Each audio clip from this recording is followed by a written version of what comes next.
Tuhan bersamamu. Dan bersama rohmu. Inilah Injil suci menurut Markus. Dimuliakanlah Tuhan. Inilah permulaan Injil tentang Yesus Kristus Putra Allah, seperti ada tertulis dalam kitab Nabi Yesaya. Lihatlah, aku menyuruh utusanku mendahului engkau. Ia akan mempersiapkan jalan bagimu. Ada suara orang yang berseru-seru di padang gurun. Persiapkanlah jalan untuk Tuhan. Luruskanlah jalan baginya. Demikianlah Yohanes Pembaptis tampil di padang gurun dan memberikan baptisan taubat untuk pengampunan dosa. Lalu berdatanganlah kepada Yohanes orang-orang dari seluruh daerah Yudea dan semua penduduk Yerusalem sambil mengaku dosanya. Mereka dibaptis olehnya di sungai Yordan. Yohanes memakai jubah bulu unta dan ikat pinggang kulit. Makanannya belalang dan madu hutan. Inilah yang diberitakannya. Sesudah aku akan datang Dia yang lebih berkuasa daripada aku. Membungkuk dan membuka tali kasutnya pun aku tidak layak. Aku membaptis kamu dengan air, tetapi Dia akan membaptis kamu dengan Roh Kudus. Demikianlah Injil Tuhan.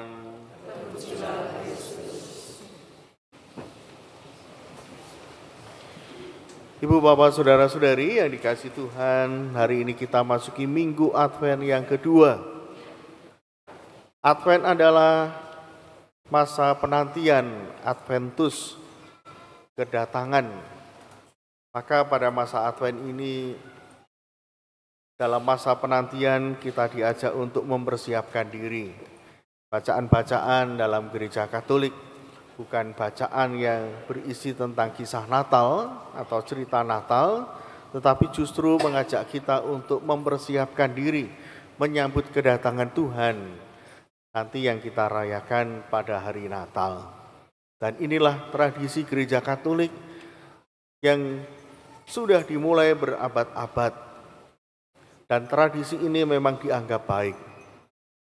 Seperti halnya yang terjadi secara alamiah dalam hidup kita, ketika kita lahir ke dunia ini menjadi seorang bayi, tidak langsung orang tua memberikan kita makanan yang keras, tapi justru dimulai dengan yang lembut, yang cair, dari ASI. Setelah ASI kemudian pelan-pelan ya, makan bubur. Kemudian juga pada akhirnya baru dilatih, itu pun setelah sekian lama dengan makanan yang keras. Maka kalau orang tua ketika mempunyai bayi, hobinya makan daging, ya, makan rendang, makan rawon. Tapi kalau saat mempunyai bayi, tentu dia menyesuaikan diri. Bahkan seringkali seorang ibu kenyang dengan makanan dari bayinya, karena selalu sisa. Anak diberi makan tidak habis, dan itu dihabiskan oleh ibunya, oleh mamanya. Oleh karena itu makanan dan segala sesuatu tentu menyesuaikan. Demikian pula dengan hal-hal yang lain. Anak-anak tidak langsung masuk SMA, mulai dari TK dulu, baru kemudian SD dan selanjutnya. Memang hidup kita selalu mengalami proses yang namanya mempersiapkan diri. Sebelum menghadapi ujian sekolah, anak-anak juga dipersiapkan ya, yang sekolah dengan materi-materi pendalaman, dengan soal-soal, supaya nanti biasa untuk menghadapi ujian. Ketika seseorang menjadi pemimpin, juga tidak langsung menduduki posisi sebagai pemimpin, Tapi mulai dari proses yang bawah, harus sabar, supaya merasakan bagaimana situasi dan kondisi, mulai dari bawah hingga atas. Kalau sudah bisa menghadapi situasi persoalan di bawah, baru kemudian naik lagi. Itulah proses, itulah kehidupan kita. Sebagai orang tua pun demikian, berproses untuk mendidik anak, mulai dari anak-anak saat usia kecil, ya. Kemudian anak-anak menjadi remaja, menjadi besar. Cara pendampingannya pun berbeda. Tapi ketika orang tua, bapak dan ibu sejak kecil sudah dekat dengan anak-anak, maka ada jaminan bahwa kedekatan itu membangun sebuah relasi dan komunikasi yang baik.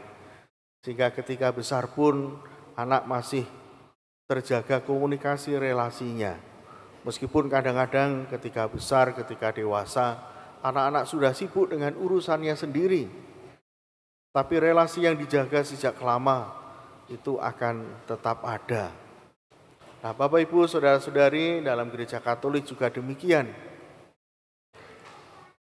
Kita sebagai orang Katolik tidak tiba-tiba dibaptis, tetapi ada proses belajar dulu, supaya tahu betul bagaimana menjadi orang Katolik. Apa saja yang dilakukan, apa saja yang harus dipahami.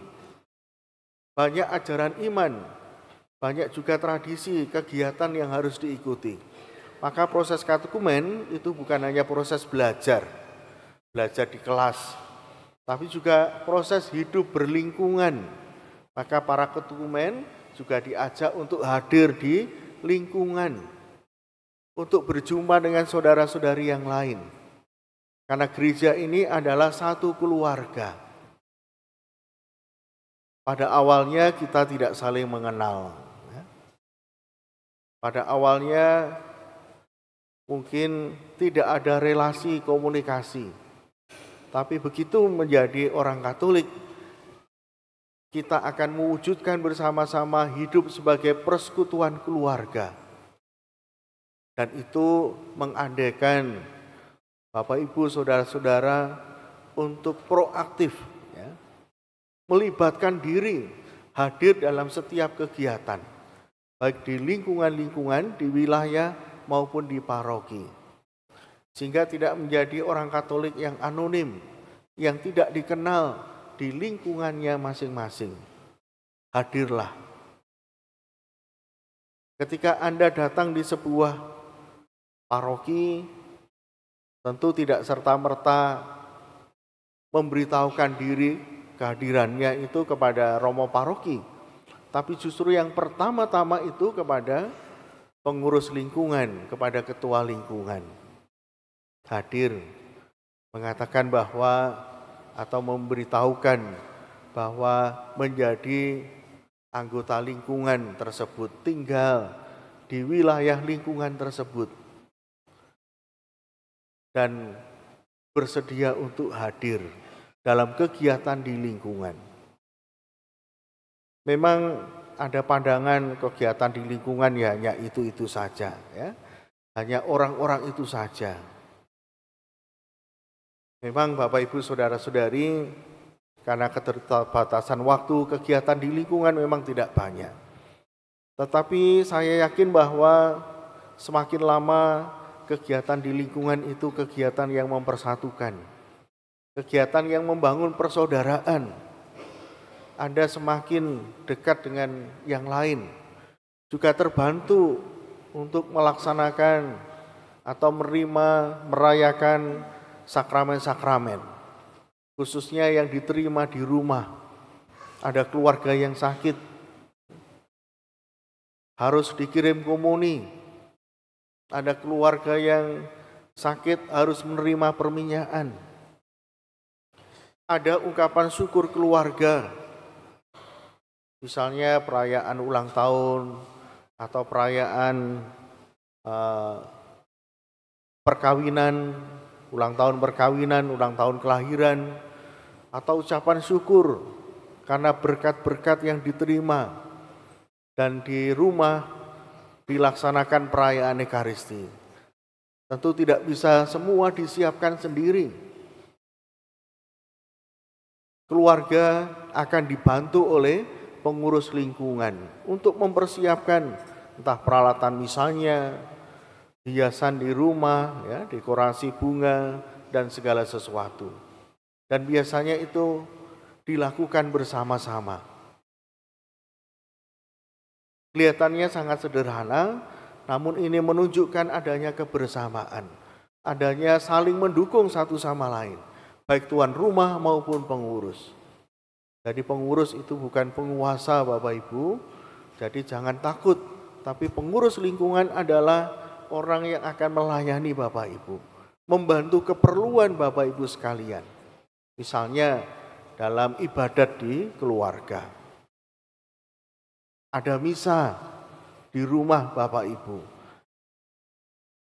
dan pengurus umat lingkungan itu siap untuk membantu. Jadi jangan segan-segan untuk minta bantuan mereka. Karena sekali lagi kita bukan umat Katolik yang anonim, yang tidak dikenal, tidak punya siapa-siapa. Tapi kehadiran kita di lingkungan untuk saling membantu, untuk saling melayani satu sama lain. Mungkin ada yang merasa hidup saya sudah cukup, saya tidak perlu repot dengan kegiatan di lingkungan. Saya sudah banyak kegiatan di kantor, di organisasi, dan lain sebagainya. Tapi Bapak Ibu, saudara-saudari, ketika kita membutuhkan pelayanan sakramen, orang yang pertama membantu adalah orang-orang di lingkungan. Maka mau tidak mau, pengurus di lingkungan, umat di lingkungan, itu kita butuhkan. Mungkin bukan saat ini, tapi ketika suatu saat kita membutuhkan bantuan, mereka akan menjadi orang pertama yang akan kita hubungi, kita mintai bantuan. Nah, Bapak Ibu saudara-saudari, hidup berlingkungan tentu saja membantu kita untuk mempersiapkan jalan bagi Tuhan. Iman Katolik bukan hanya dipahami, tapi juga dipraktekkan. Dan iman Katolik dipraktekkan bukan hanya di keluarga, tapi juga di lingkungan gereja, di wilayah, di paroki. Itu sebagai wujud ungkapan dari iman kita, iman Katolik. Karena Tuhan menghendaki kita untuk memberikan diri dalam pelayanan. Tuhan mengajak kita untuk peduli kepada sesama kita. Dan sesama kita yang paling dekat adalah orang-orang di lingkungan. Orang-orang di masyarakat juga boleh. Tapi untuk penghayatan iman, untuk bagaimana kita membangun kepedulian, untuk bagaimana kita bisa mempunyai kebiasaan berdoa, itu dibantu oleh orang-orang di lingkungan, oleh umat di lingkungan. Misalnya pada saat ini, pada masa Advent, ada pertemuan Advent, ya, bahan-bahan sudah disediakan. Memang bisa pendalaman Advent dilakukan dalam keluarga, tapi tentu saja kurang. Kita membutuhkan pengalaman iman, kita membutuhkan pelayanan dari orang lain. Mungkin di rumah bisa memimpin, bisa memberikan renungan untuk anak-anak, untuk anggota keluarga. Tetapi pemberian diri, entah itu lewat buah-buah renungan, ya, entah itu lewat pengalaman hidup rohani, akan semakin matang, semakin terbentuk, mendewasakan ketika kita berbagi di lingkungan kita masing-masing. Maka Bapak Ibu saudara-saudari, ajakan dari sabda Tuhan pada minggu ini untuk mempersiapkan diri, mulailah dari keluarga dan mulailah dari lingkungan kita masing-masing. Dengan kehadiran Bapak Ibu di lingkungan, itu sebuah anugerah, sebuah kegembiraan, sebuah sukacita. Sehingga Advent itu sungguh-sungguh dirasakan Kalau kita mau bersama-sama bergabung dengan yang lain untuk bisa membangun suasana Advent, untuk membangun persiapan bersama di lingkungan. Memang di kantor juga ada, ya, di sekolah juga ada. Harapan saya, Bapak, Ibu, Saudara-saudari, dan khususnya bagi Keuskupan Surabaya, karena tahun ini kita masih memberikan prioritas di lingkungan. Harapan saya, mari bersama-sama mempersiapkan jalan Tuhan dengan kehadiran kita di lingkungan. Saya bersyukur bahwa di lingkungan-lingkungan, khususnya di paroki ini juga hidup.